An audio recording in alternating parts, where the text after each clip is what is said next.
Hello, welcome to episode 14 of the Cringe Music Podcast. I incorrectly said that last episode was episode 12 because I'm dumb. Anyway, albums this week, Devin Townsend's Devlab, Hollywood Undead Swan songs, and Nujabes' Lovesick. So, I would like to do mine first, just to rip the band-aid off, because I would like to, first of all, apologize to Steven for subjecting him to that, because I forgot. Okay, so Devlab is what I consider an anomaly within Devin Townsend's discography. One of two anomalies in his discography. And so just to give Conley some background information, Devin Townsend's discography is a very varied, like, any kind of sound you want, this man has done. You want progressive metal? Cool. You want extreme metal? Absolutely. Strapping young lad stuff. You want space country? Acoustic shit? Hardcore acoustic shit? Pop metal? This man has done it all, okay? But then you have Devlab and the Hummer, which are the anomalies within his discography. So, early last year, when the pandemic first started, Devin did a series of podcasts where he went in depth talking about his thought process and headspace on a lot of his solo work, including some of the Strapping albums. So, I went back and listened to the album where he talks about Synkestra, Devlab, and the Hummer, which were albums that he worked on around the same time between 2003 and 2004.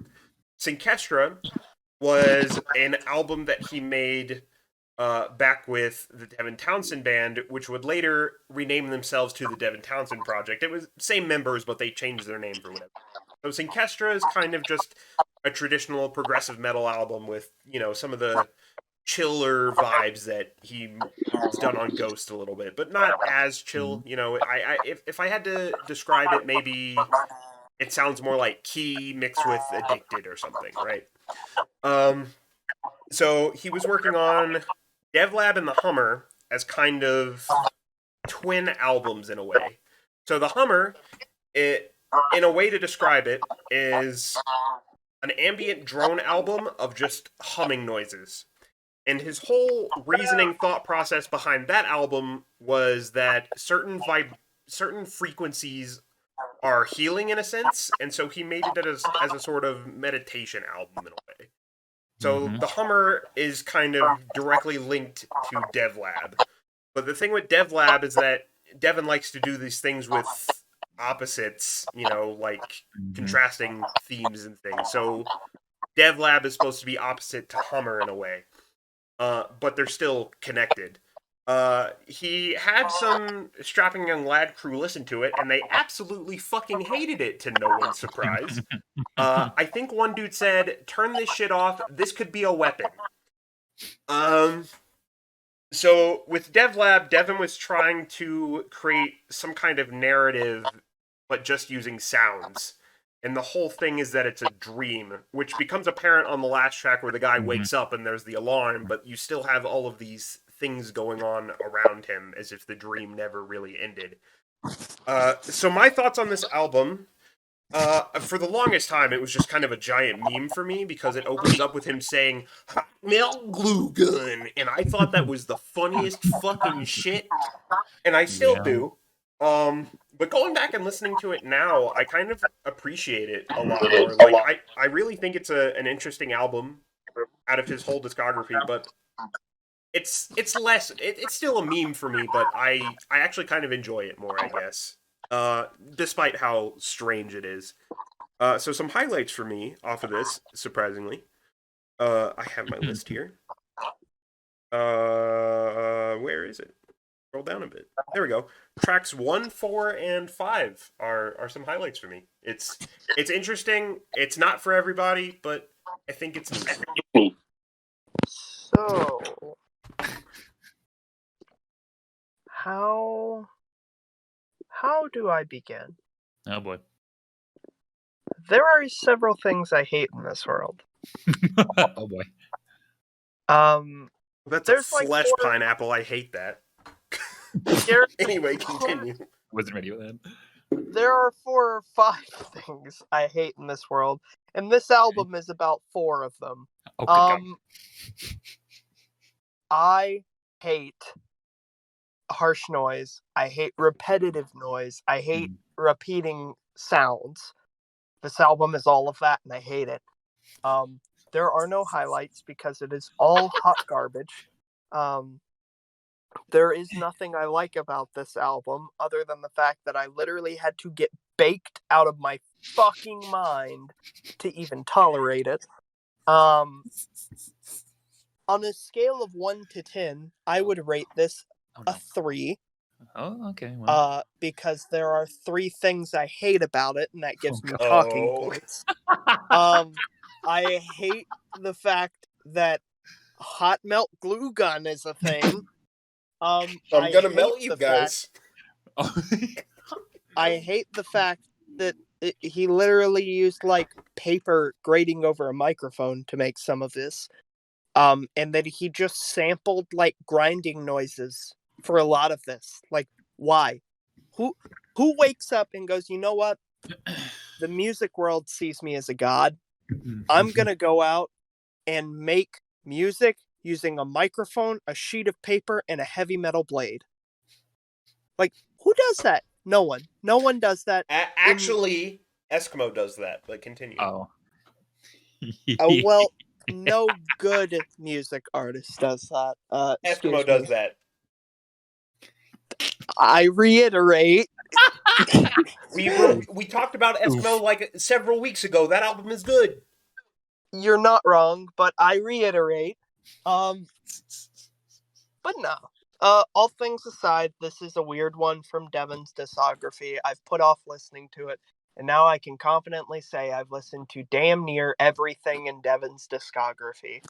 So, win-win. Okay. Okay. Well, so other than this album, the only other album I have ever fully listened to of Devin's was the last album we had on here of his. Oh, boy. So I've only been introduced to Punky Brewster in this. I this is an interesting one. I generally like noise and ambient and like drone stuff. No, you don't. Stop lying. I actually do. And the thing is I like this. I know some Japanese fuckers that take noise and like noisecore and grindcore to the absolute extremes. Burzbau and Boris, for example. Yeah, just to name a few. That's the kind of stuff that I'm like, I'm iffy on. This was kind of a. I didn't look for a description until close to the end because I was like, I need to understand what was going through his head when he made this album. Because I got through the first half of it and was like, I can't tell if I like it or I want to put my fist through my screen. Welcome to being me. I genuinely couldn't tell if I really liked some of this music or genuinely I was like, please stop. Please, for everything that has been holy, stop. Were you too baked out of your brain listening to this? So for once, no. And I really should have been. Because I think that I need to come back to this album and maybe listen to it in a different headspace, listen to it in a different environment, because this is one of those that I feel like I need to be in a very specific place to enjoy. I'm trying to think of a good way to describe it. Sometimes this felt like an album that Devin may have. I wish someone would have. This was my mid album reaction was.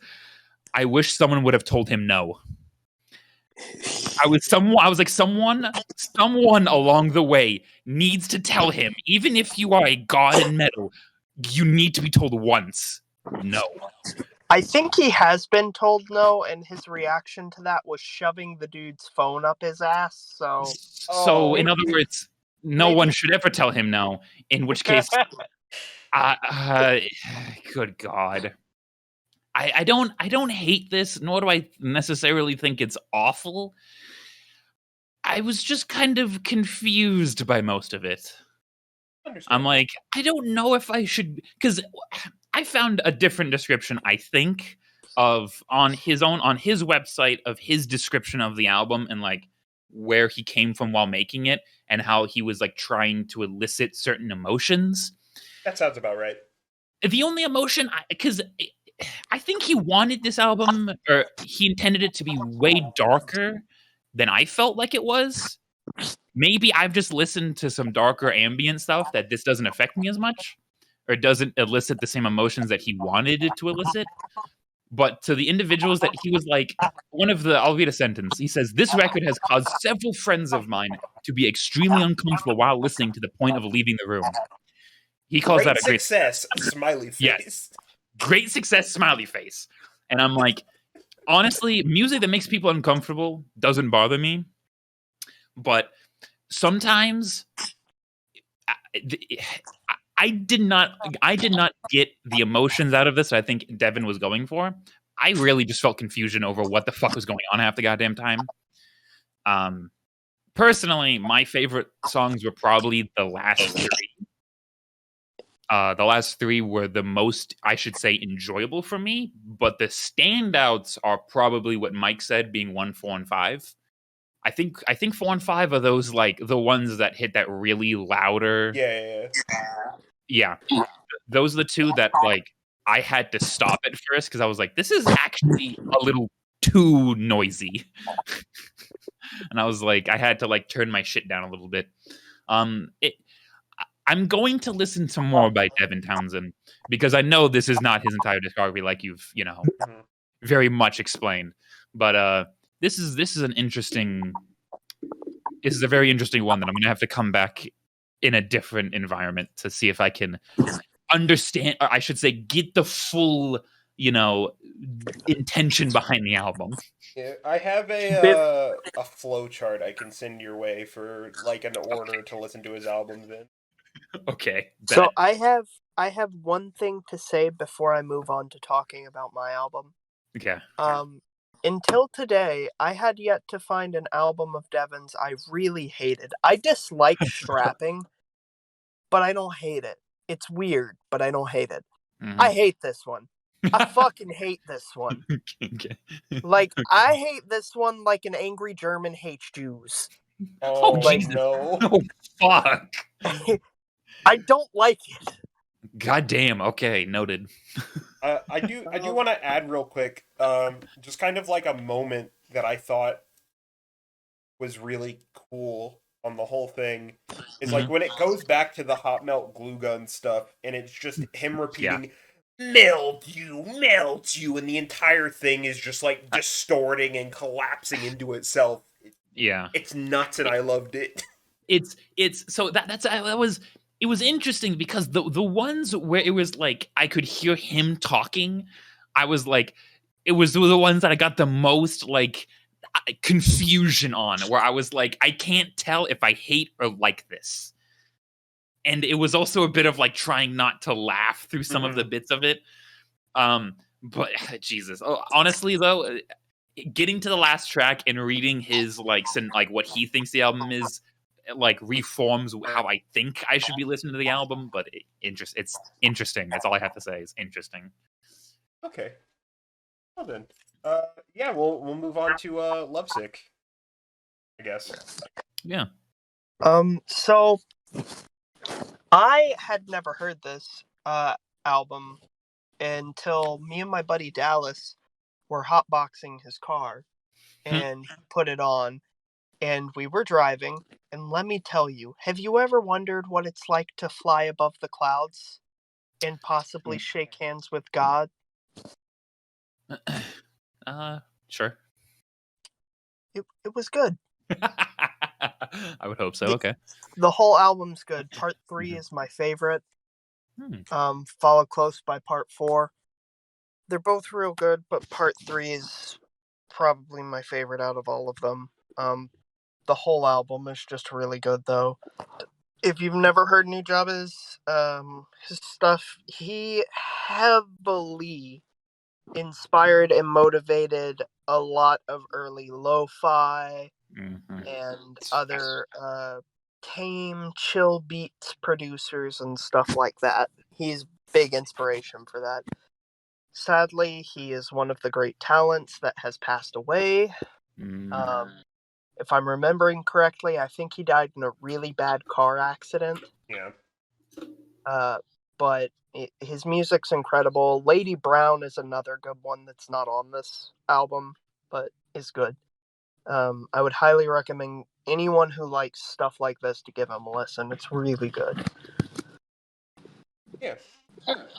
Okay, so I guess I'll go next. So thing that I realized while listening to this is that his stage name Nujabes is just his name Jun Seba backwards, which that's a thing. But anyway, I mentioned this when we were picking albums last week.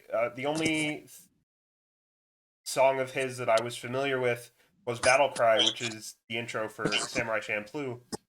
And the rapper that's on that song, Shing02, is also on Lovesick here. And overall, like, the entire project is about what I expected. Like, it's just really chill, like, lo-fi hip-hop. There's really nothing bad here. It's great. You just kind of put it on and just kind of chill, you know? And Shing02 does a great job rapping. Like, some of his lyrics are really smart. Like, there's that one song where he's just, like, words in between, like, fitting in months of the year, and he's making it fit into the lyrics that I thought was cool. But yeah, overall, I love this a lot. Yeah, I'm kind of gonna echo the same kind of sentiment. I've always really liked like chill step, lo-fi kind of stuff. And I'm unbelievably angry at myself for not finding or knowing about him sooner. Because like when I listen to the first track is probably my favorite. It just exemplifies some of the like lo-fi traits that I enjoy the most. But his production has just been so like being able to hear like the influences and where stuff starts is amazing, and the Lovesick is just a genuinely amazingly chill album that brings a lot of just like relaxation, I guess. I don't know what else to say other than the fact that it was really nice being able to listen to it. Yeah, probably the least, maybe not least, I'd say least controversial pick this week was Lovesick. Yeah, for sure. Definitely the most enjoyable one. To be fair, though, your album, I had to stop myself once again because I found myself unironically singing along, but we'll get to that. Oh, boy. Yeah. We get to talk about Hollywood Undead. I'm going to tear them a new asshole. But anyway. So, yeah, my album. I picked Hollywood Undead's debut album, Swan Songs.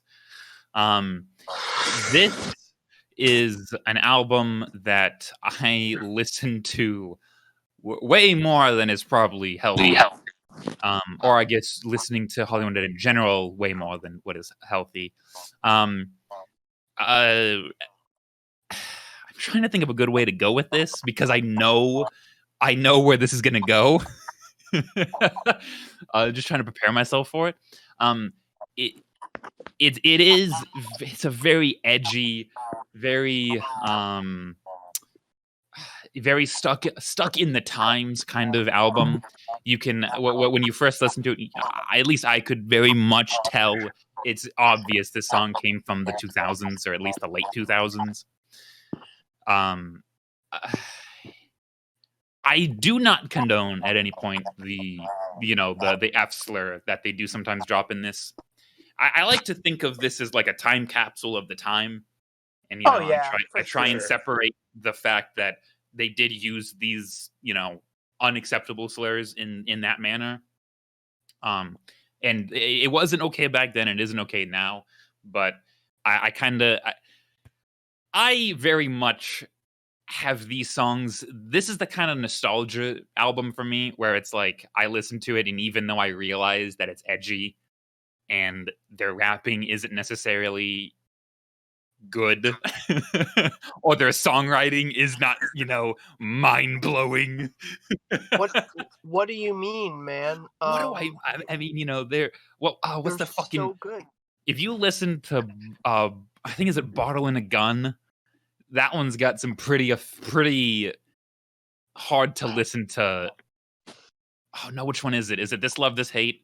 This Love This Hate has some pretty hard verses to listen to when you listen to the. First of all, I like that song, and we're gonna fight because it's Okay. the only one I like out. That's the only one you Oh like. no! How is that?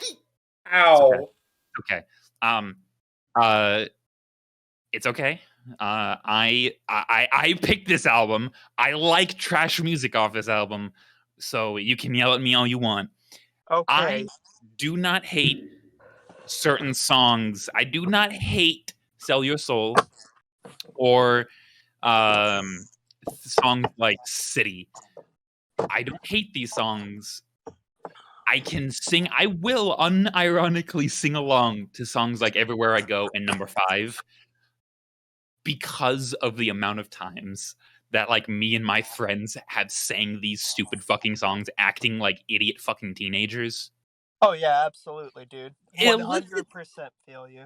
It elicits a certain level of just nostalgic, stupid grin on my face when even though I listen to some of this music and I'm like, oh my god, this guy can't sing worth shit. The fucking production is meh. But at the same time, I'm like, I can't help but fucking love this. I can't help but sing along and still find some level of enjoyment. So, boy, oh boy, where to begin? I listened to this album religiously growing up, and Yeah. let me tell you, man, did I have shit taste. So for starters, everywhere I go, let's quote a line from it just to give you an idea of the type of band we're dealing here. Wake up, shave beard, grab rear, put on some scene gear. That is an actual lyric. I'm not making that up. 100%. Yep. Why? The Undead, edgy, like hardcore. I wanna be rough. I'm gonna punch a hole in a wall because mom didn't make me chicken nuggies for dinner, even though I asked her to. She didn't even buy me the right monster, man. I wanted the green one, not this ultra paradise shit. Yeah, that's the type of person that listens to this album. No offense, we love you, buddy, but look, man, we both know this album's bad. Okay, it is. I will fully agree with you. It's pretty fucking bad. It's pretty fucking bad. But I also cannot admit that I was not singing along to at least 2 or 3 of the songs. To be fair, I can't deny it either. I was listening to Everywhere I Go, and I found myself singing, and I'm like, wait, no, you're better than this. And Undead, and This Love, This Hate, which This Love, This Hate is my favorite song off of this album. Leave me alone. Okay. I picked this album. I will not shit on you for it. Oh boy. You done? I think so. All right. So, I listened to this on my drive home from getting lunch, and oh boy, I have some things to say. Let me first preface this by saying that I also used to non-ironically enjoy this album. In fact, I've seen Hollywood Undead live. So have I. But the thing is, I didn't. Me 3. This album was not my favorite. My favorite album was American Tragedy. But anyway, this album. I'm just going to read directly from my notes here. Okay, basically, this whole album you could turn into a bingo card, right? Mm-hmm. Every song's lyrics mention one of the following: getting wicked drunk, parties, dropping panties, Johnny Three Tears drops the F slur, I'm sad because she broke up with me and now I'm angry. And yeah, that's it. There was one song where he said, "What the fuck you know about being a gangsta?" And I cracked up so hard at this because he is white. All of them are white. All of them are Yeah. painfully white. Like, not Uh, even just white, but at this point in their lives, middle-aged white men. yeah. All of them are like white enough to probably be attending a Trump rally. Oh yeah. Yeah, 100% yes. This is an album that some dude named Kyle that wears tank tops, camo hats, and chugs like 5 monsters a day would listen to after his dad yells at him to get off the Xbox. I thought Sell Your Soul was okay since it was basically pop punk, but the rest is just weird, edgy crunk / scenecore, and that's the album. Did you know you knew Kyle Schwartz, didn't you? Mm-hmm. I think so. Yeah, this was his favorite band. Oh, hey, there you go. Yeah, makes sense, doesn't it? Yeah, he also drank a lot of Monster. He Wait, was hold on. the No, stereotypical his name Kyle. was actually He Kyle. was actually Kyle. His favorite band was Hollywood Undead. He would wear wristbands of them, unironically drank Monster, and would get drunk on every physical occasion he could get. Well, there you go. He's the target demographic. I called He it. was the Oh, no. target Hollywood Undead demographic. Oh, no. 110%. And y'all can't were believe friends with him? I was Well, accurate. To be fair, we were friends freshman year when it was more like association it was more like friends by just hanging out, less of like, hey, I actually like you as a person. We eventually were like, hey, this guy's a kind of a shitty person, but you know. Like, we talking shitty person as in he probably beats women in his free time, or I shouldn't say no. He's not a woman beater, to my knowledge. He was just kind of like a shitty boyfriend at the time. Like he was like a shitty. He wasn't like your normal like what I think of as a shitty Kyle. He was the kind of person that like had sex too much in the room when his roommate was there in college. You remember Peter, right? I don't think Peter Sure. Stairtro.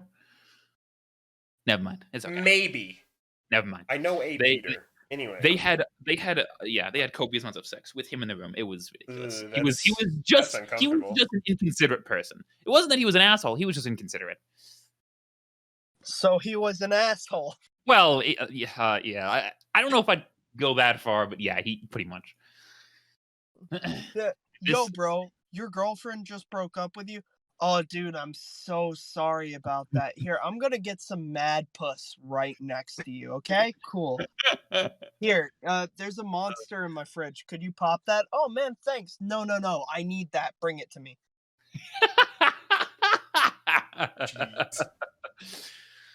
Jesus. Yeah, I mean, if edgy scene teenager was personified, it'd be this album. Yeah, for sure. I mean... Well then. But not to mention, just think of it. Hollywood Undead didn't just give us one album in 2020. Oh yeah, I saw that they released 2 albums last year, and their sound has not changed at all. They sound exactly the same. Yeah, they haven't. You'd think after like 12 years of singing and songwriting and producing, they would learn how to sing, write, and produce, but they fucking haven't. They're Meatloaf 2.0. Yeah. Well, they had a song with they did a song with Papa Roach and Ice Nine Kills. Yeah, I saw that. And it was not very good. I was like, this is okay, I guess. I was like, it sounds like radio rock. Yeah. It was nah. Anywho, that does it for the albums for the week, but I have more shit to talk about. Wow. Oh boy. Okay. So I don't know if you guys saw, but I posted several kind of meme-ish images into the podcast about various headphone brands, and also a very cool thing that I discovered. So I'm going to try to pull that on screen real quick. So bear with me 1 second. No, do not run the intro. You stop that. Hello, friends. I would like to bounce because my grandfather's birthday is happening, though. Right. Understandable. Yeah. So, I will have to go. Uh-huh. But if I am needed, message me and I will hop back in. Okay. Peace. Peace.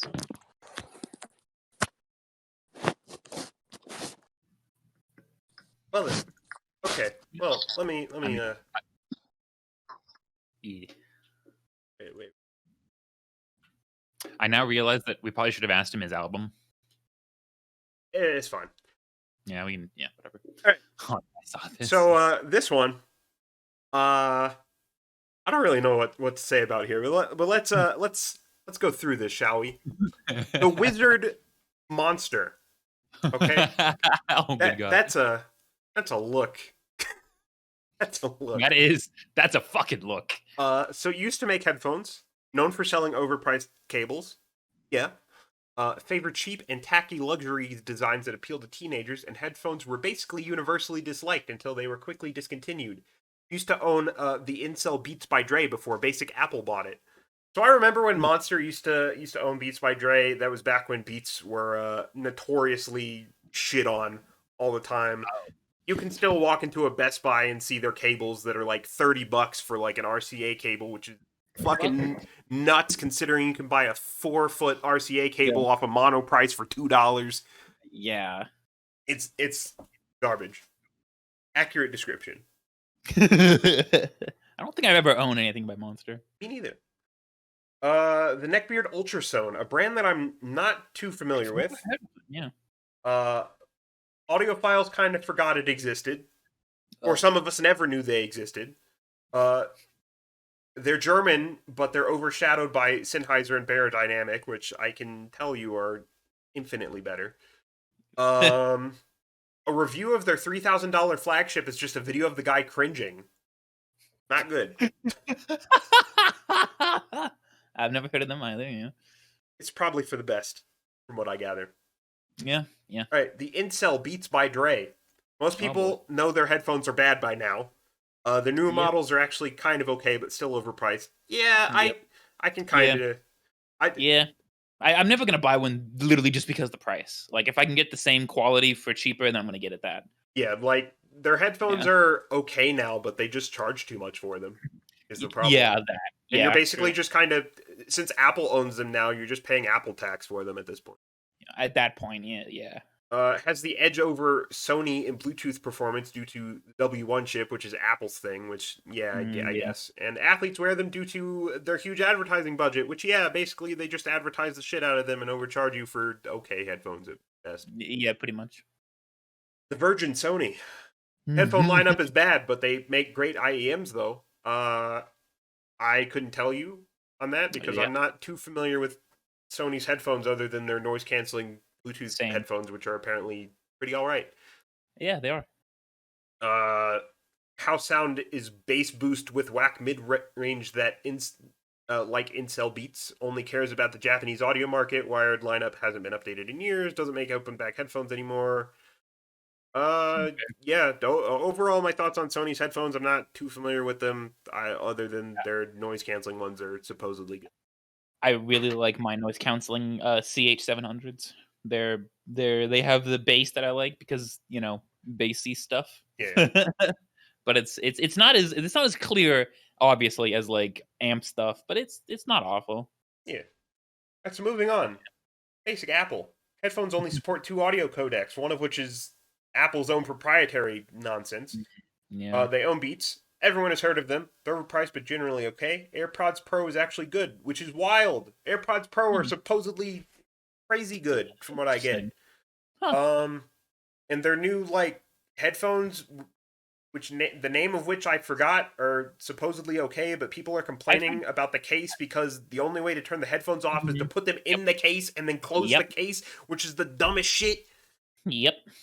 It was like it has no decent standby mode unless you put it its standby mode is still drains power like it's not in standby mode. Like the only way to put it into actual fucking sleep and preserve battery is to put it in its fucking I don't know suitcase and the case is a really dumb design too. It's so stupid. I don't know what the fuck they were thinking with these headphones. I've heard that the sound on them is okay and that the airflow's good and the noise canceling's really good, but like for the price, buy something fucking else. I don't know. Yeah, really.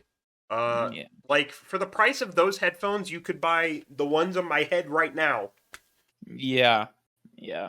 The only good thing like the good things about the Apple ones is they're wireless. Yeah, Like wireless and they work well with iPhones. yeah. Anyway, Bayer Dynamic, a brand that I'm not awfully familiar with, but I've heard they're okay. Heard of, they're yeah. they're usually name dropped with some decent brands. They've been Yep. around since the 20s apparently. Great headphones if you can withstand the treble. Excellent build quality, but lower end models have non-removable cables. I don't really have much to say on this since I'm not too familiar with the brand. Yeah, heard of them, never used them. Chad Hi-Fi Man. I Looks know at about Steven. them through Steven mostly. I was but- gonna say looks at Steven. As master tuning open back planar magnetic headphones. Yeah, they have a few of those. Used to have build Interesting. and reliability issues, and then they listened to the community and mostly fixed them. I've heard about that. Founded by the Chad Fong Bien, who has a PhD in nanotechnology. This is actually a thing. Basically, their CEO is like this massive audiophile who has a PhD in something completely non-related. Oh well, fuck. Literally has hi-fi in the name. Literally has hi-fi in the name. Yeah, Hi-Fi Man makes I want to I've say heard they it's make- the Shangri-La, which is basically the Oh, competitor to Sennheiser's AG1, if I remember correctly. So yeah, they're pretty well regarded. Aren't those like 10K headphones? Something like that, Like yeah. Shangri-La? Yeah, They're yeah. like super expensive. Yeah, they're expensive. Yeah. Anyway, the Thad Sennheiser. Hell yeah, dude. The only Yeah. headphones I fucking buy. Yeah. Basically ubiquitous in music studios and anywhere audio is involved. Known for the legendary headphones like the HD600, the 650s, which is what these basically are, the 800S, mastered tuning dynamic drivers, god-tier quality control, and unit consistency. So actually about that, Sennheiser, for their manufacturing plants, they tend to hire people that have skills and like positions that involve like having really good fine motor skills. So like seamstresses and that kind of thing. So they get Okay. those kind of people to build their headphones, which is why their quality control is so good. Managed to break into the mainstream with its reputation for high quality audio. Yeah, you can literally buy any pair of Sennheisers and they're probably pretty good, regardless of what they are. Yeah. Headphones have been known to last decades. So the last pair of headphones that I had, the 518s, I bought those in 2014, and it was only recently that a couple years ago the pads started to wear out, but they still sound like the day I bought them, so that's something. Still stocks parts for headphones that were discontinued in the 80s. Headphones are easily repairable without tools. Yeah, the ear pads, they come off, and you can buy new ones and pop them back on, and the cables are replaceable, so... I think on my 518s, I replaced the cable like 3 times, and the drivers are still great. Yes, that's good. Anyway, moving on to some insane shit. The The Lad Abyss. Abyss is a brand that I just learned of recently, and good luck affording anything they fucking make. Sells $4,000 headphones with worse bass extension than Beats. Yep, I've heard that. The brand is the epitome of why audiophiles have a bad reputation. Yeah, they charge you like $20,000 for like a rack for your amps or something. It's stupid. Damn. Also sells a $1,990 upgrade cable. Yeah. Called a reviewer an amateur pretending to be someone he's not on a YouTube comment. This is real. Oh my god. Had a controversy. I don't remember. It was just some random guy. Had a controversy where their drivers were wrinkly, lied, and tried to play it off like a feature. One of their headphones was measured to have worse mid-range distortion than a $10 headphone. So yeah, Abyss basically makes really fucking nutso expensive headphones that are kind of meh. But I've seen a review of like 2 of their headphones, and supposedly they're good, but like I guess the bass is just kind of garbage. I don't know. Not a lot of opinions on these guys since I've only heard of them recently. Yep. Audie's another brand that I've only that I hadn't heard of until recently. Also, this picture gives me a fucking stroke. Yeah, it kind of does. Kind of fucking does. Used by music producers as a substitute for monitor speakers. Logo is an optical illusion.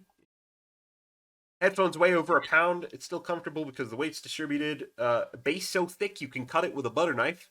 Has Reveal Plus, which is a convenient plugin for music producers. Cheapest product costs $1,000.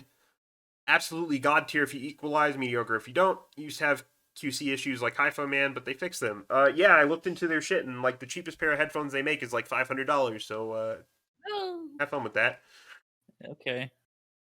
The GAD stacks. Oh boy, me and Solomon had a conversation about stacks in Discord. So Stacks is a Japanese company that makes electrostatic ear speakers, as they're called. Okay. The cheapest pair of Stacks it's expensive. Good luck. So I think the cheapest pair that they make is a few $1,000s, and then on top of that, you have to pay like $4,000 for the Energizer for the ear speakers. It's not sold as a bundle. You have to buy it separate, so it's sort of expensive. Makes electrostatic headphones that need an external power brick. Probably the most detailed headphones on the planet. No bass, but it's so neutral that people spend thousands on them. Non-removable cables because they use so much power that unplugging them while they are operating could kill you. Founded in 1938, only Beyerdynamic is older. Audiophiles dream of owning one. Discontinued models go for thousands on Yahoo auctions. Yeah, they're expensive, and from what I gather, they're really good. The thing with electrostatic, from what I've gathered, is that it's a completely different experience from like standard headphones. Like, there's planar, there's electrostatic, and then there's like dynamic drivers, right? And it's just a league of its own kind of deal. Yeah, got it. Okay. But actually, Koss makes a pair of electrostatic headphones that are like $400. It comes with the Energizer thing. It's a bundle, and it's like $400. So maybe someday. Maybe. Yeah, that's not awfully. Like, to me, like the most I want to spend on headphones is like under 1,000. Like, I don't know if I'm ever gonna want to spend $1,000 on headphones. So yeah, here's some Stacks shit, and the cheapest ones they make are $430, but then you have to pay like $500 for the amp for it. So Jesus. Well, okay, so you, no matter what, you're gonna pay at least $1,000. Yeah. Okay, cool. All right, but anyway, moving on. There's a cool thing that I found out about very recently. If I can, I'm just gonna leave this screen up since Steven's gone. But the thing I heard about recently on Reddit, it's the headphone library. And basically how this works is you sign up to become a member, and they're partnered with Massdrop. So you pay, Massdrop has this thing where you basically donate them $1 to get a transaction ID to verify that you're a real human being. And you fill out a registration form, and you can demo headphones, basically. So there's a tier system, which is kind of based on trust. So the longer you're in the program, and if you're, following the rules and stuff, you can go up a tier. But there's 3 tiers, and you just kind of pick which tiers you're interested in, which headphones you're interested in reviewing. And then when your allotted time is up, you send them to the next person in line. The only catch is that you have to be following the headphone subreddit. And then once you try them, you have to leave a review of them on the headphones Discord, which it's a pretty good deal if you ask me. Currently, their current lineup is the Koss ESP95X, which is the electrostatic headphones that I mentioned. The AKG K371, Sennheiser HD 560S, Focal Elex, which I've heard really good things about, actually, but that's tier 2. So tier 1 is Koss AKG HD 560S. Tier 2 is the Focal Elex in the Ether CX, the DT177X Go, and the CA Aeon Flow Open X, which is headphones that I'm not familiar with, but HD 560X, the Focals, and the Koss ones definitely are something I'm interested in. I was gonna say, like, the first, like, the tier 1s, I was like, hey, I know these brands. Tier 2, I know nothing of this.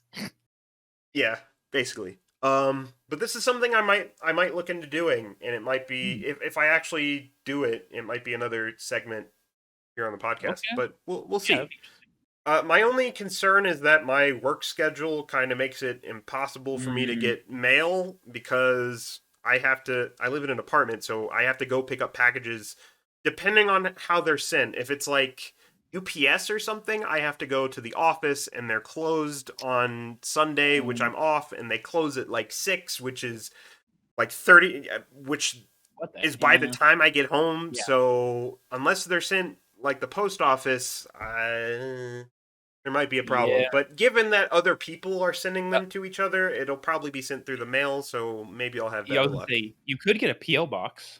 This is true. That would probably be the simplest solution. Yeah. I don't know. I basically have a PO box. It's downstairs. Oh, well, yeah. Well, I mean, this one is but this one would be hosted by the post office, not by your apartment. So yeah. Yeah. Anyway, I have an iceberg for you about headphones. Oh, good God. So, for normie tier, everyone's heard of these companies. Yep. So, this is accurate to a point. Once it gets to, like, past enthusiast tier, there's some questionable things here that I'm not sure about. But, let's see. Buys for aesthetic, features, and not sound. The Apple headphones that they just came out with. Yeah, yeah. YouTube to MP3 converter, Sony, oh man, vinyl. Yeah. I should put an asterisk next to vinyl that mentions fucking What are they fucking called? Crosley or something. Yeah. Amazon reviews, True Wireless, noise cancellation, Bose, Beats with good bass in parentheses underneath it. So Sony headphones. Yeah. Spotify, YouTube Music, AirPods, and Razer Krakens. This is God, about right, yeah. For normie tier, 100%, absolutely. Yeah. Newbie tier expresses some desire for high quality audio. Stacks, sound is just a preference. Bear Dynamic, headphone amps and DACs. Our headphone reviews. Z reviews. FLAC files. Headphone tier list. Sennheiser HD6XX, which is what I'm literally wearing right now. Yeah. What are those? The Audio Technica M50Xs or whatever. Yeah. I think that's a pair of Bear Dynamics next to it. I think so too. Yeah. Midfi Hell. The Z Reviews logo. Yeah. Linus Tech Tips. Shit Stack, which I have that. We both own. Yeah. Oh, Ship 9500. Huh. I'm totally not wearing those too. Frequency response, pad swapping, the Mass Drop logo, DMS. Hey, I subscribed to that guy recently, and directly underneath it is Josh Valor. Oh, see, I didn't even know who that was. Yeah, that dude. That's another headphone reviewer. And then Grado. So yeah, this is probably about where I'm at, honestly. Yeah. Yeah. Okay. I'll look at that later. Enthusiast tier. By now, the person has purchased their first few headphones. So there's some stuff here that I'm kind of familiar with. I'm breaking into this tier, I would say. Yeah. So this is my last headphone purchase for a while. That's what I said when I bought these. But then I ended up. Oh wait, I'm showing. Oh wait, my camera is on. Okay, that's what I said when I bought my Sennheisers. But then I fucking. God, if I could fucking. But then I bought Moondrop Starfields. I wish I could say how many fucking headphones and earbuds I've bought, because I think, oh, these might sound different, and then they sound exactly like the other $30 fucking headphones I bought, and then I immediately fucking threw them away. Actually, now I'm like, I need to grab another box because this tier is relevant for a thing that's on here. You'll see why in a minute. Buying anything more than a shit stack for an HD 600.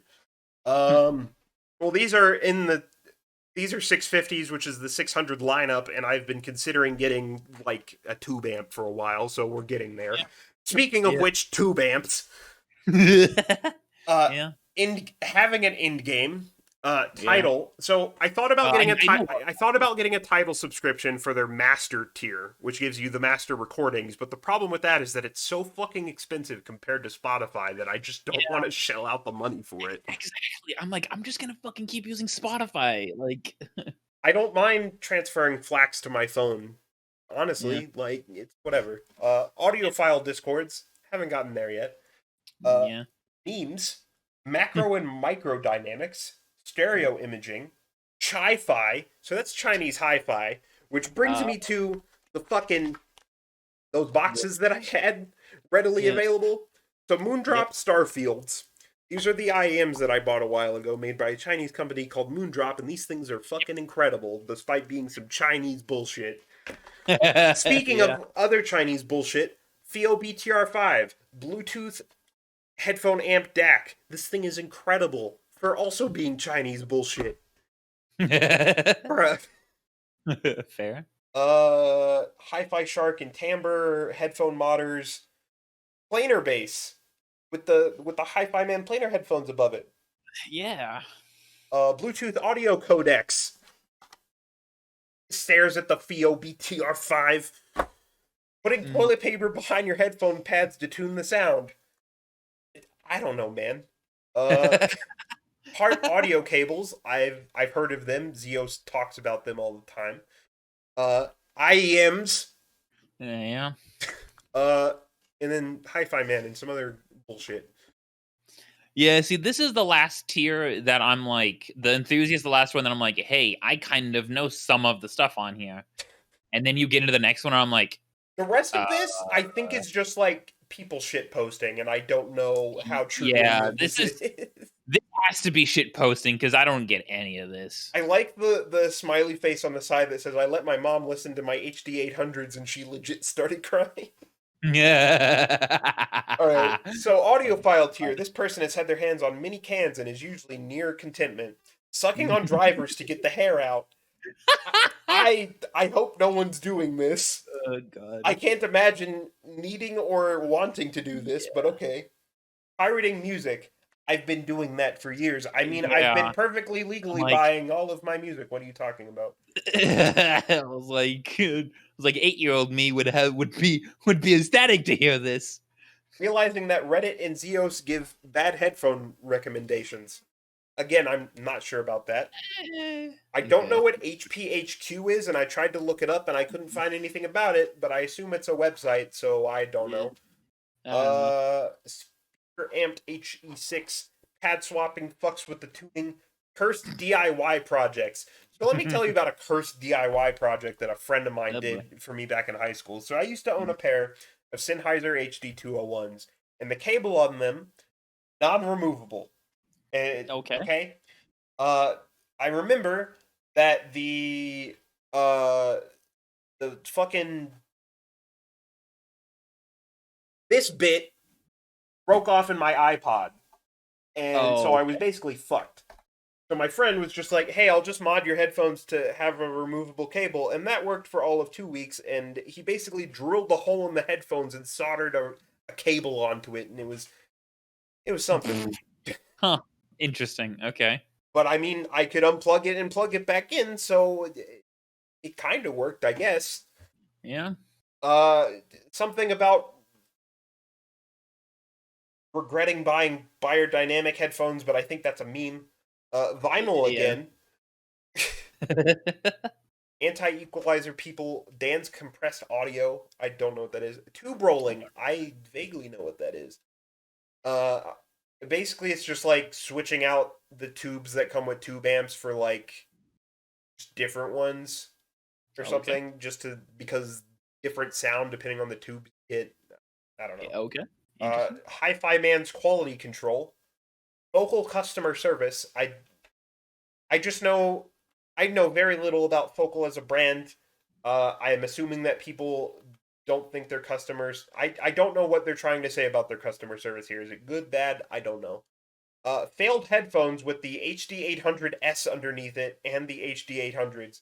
So, Sennheiser basically remade the HD800s and they were universally shit on, from what I understand. Interesting. Okay. But anyway, we're moving on to the unspeakable tier, and the only glimpse of what this could be is the angry face on the side. Yeah. So every copy of the LCD-X is personalized. I think that's a pair of headphones that Audis makes. Correct me if I'm wrong. Don't know anything about them. Listens to albums in order. Well recorded quotations indie music. Uses earbuds or cheap IEMs most of the time anyway. The Yin Crows. I've heard of the Yin Crows. They're like $20 earbuds that apparently are okay. Okay. Abyss and Audis are mentioned. Music choice is solely dictated by bitrate. Imagine doing this. Oh my god. I won't listen to music unless the bitrate is like 2,000 bits per second. Jesus fuck, dude. I can't. I can't. Dirty beat up headphones selling on eBay. Owns a $2,000 plus pair of headphones. Looks at anyone that owns a pair of Abyss headphones. Yeah. Stax has good bass. Directly underneath that, Stax cultists. Buying cables for better sound. Okay, I've seen people posting about this, but I assumed it was a meme, so I don't know if there's any truth to this, but I assume this whole thing is a fucking meme to a point. Same, because the next one's the funniest one to me. Oh, hey guys, I need a headphone for gaming. I have a $2,000 budget. Yeah, just excuse me, motherfucker. Using open back headphones in public. I've done this with no shame. Oh goddamn! I can hear my open back like with the Ship 9500s. If I have them on like playing and I leave their room, I can almost hear them outside of my room. Yeah. Yeah. But yeah, that's a thing. Anyway, that's all the shit I had to talk about. No vinyl update for this week. Oh, because I'm trying to save my money. Because fair. I'm very broke. Fucking fair. Also, I'm taking like a 2-week leave of absence, like the first week of February to like go get the rest of Mad's shit from his parents' house, and we're not getting paid for those 2 weeks, so that sucks. Oh, so when's the next podcast then? So we'll be. Oh wait, yeah, we'll be here next week, the 31st. Okay. And then so we're leaving February 4th. Okay. I'm actually gonna go see Steven. So I would like to attempt to do the podcast while I'm there, but given Steven's track record, he seems to always be doing something when we do the podcast, and he's not in front of his computer. So unless I can get him at his house in front of his computer, I might have to cancel for the podcast on the 7th. Okay, that's fine. We'll talk. You guys can talk about it. Yeah. Yeah, we'll try to figure something out. But yep, that's fine. Anywho, I have been thinking about what album I wanted to talk about next week, and I've been bouncing back every week. I'm like, I'm bouncing back and forth between two, and then the week after that, it's like, okay, I've added 2 more, and now I'm just like, I don't know, dude. Yep. So I think I'm just gonna say fuck it and talk about Danny Brown's Atrocity Exhibition. Okay. I like Danny Brown. I'm stuck on what I want to do. Cuz I do kind of want to do like Dance Gavin Dance, cuz I haven't done them yet and I really like them. But I also kind of want to do the new Machine Gun Kelly album. Oh, that really garbage pop punk album he came out with? Yeah. I don't know why, like, I've just had this thing where I'm like, you know what? Controversial picks only, boys. Like, not controversial, but like ones that I know that like people are gonna be like, yeah, this one's bad. I don't know if I want to do that. If I want to go with an album that I like actually enjoy. I don't know. I don't know fucking either. What Dance Gavin albums do I even like? I have to say though, the other day, I am a big fucking metalcore trash, but I listened to this YouTube video the other day. It was a guy trying not to. He was doing a It was kind of cringy. A don't headbang challenge on YouTube, Oh boy. and it was a metalcore edition, and it was like they were all songs from this year or 2020, I mean, and I was like, I mean, I like these songs, but they all sound exactly the fucking same. I was like, I mean, they're in a genre, so they're going to sound similar. But it was hard to tell when one song stopped and one song started. Oh, I fucking love this album. I couldn't remember the name of this album. I really like this album. Yeah. Well, fuck. Maybe I will do something I like instead of something I don't like. Let's see. What have we got? Dance, Gavin, dance. What have we got here?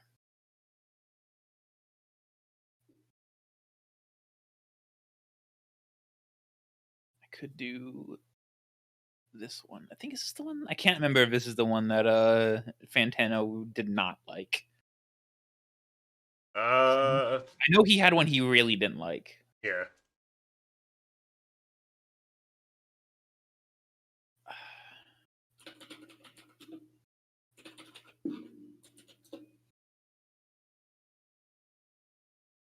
Oh, Instant Gratification. He didn't like that album. Okay, we're gonna do this album. I like this album.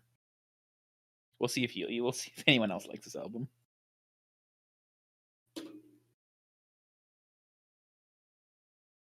Okay. Yeah, that sounds good. Yep, I like that one.